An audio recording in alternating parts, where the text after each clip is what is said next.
Oromoo Oromiyaaf jecha tokkummaa wal qabaa.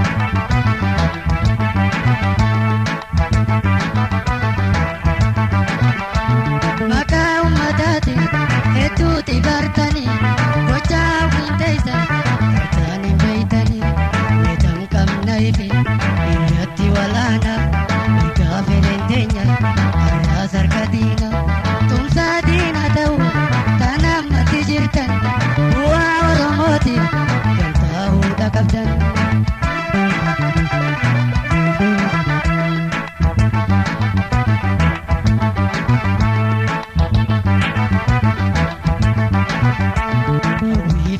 Angoo achi qaba Oromoo Oromiyaaf jecha tokkummaa wal qaba.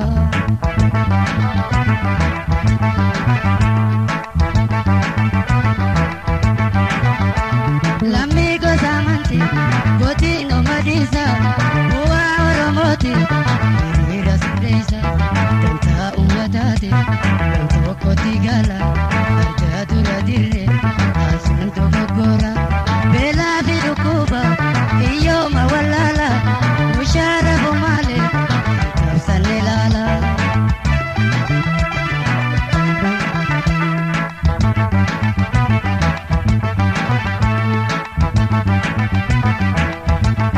Hawwii fi fedhina angoo achi qaba Oromoo Oromiyaaf jecha tokkummaa wal qaba.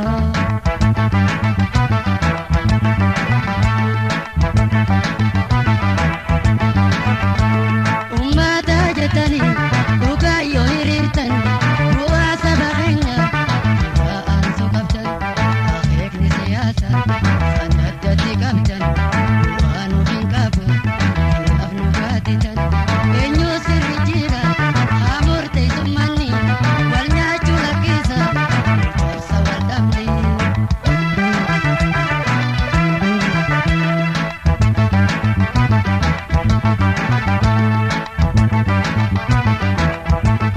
Hawwii fi fedhina angoo achi qaba Oromoo Oromiyaaf jecha tokkummaa wal qaba. Tokkummaa wal qaba. Tokkummaa wal qaba. Tokkummaa wal qaba. Tokkummaa wal qaba.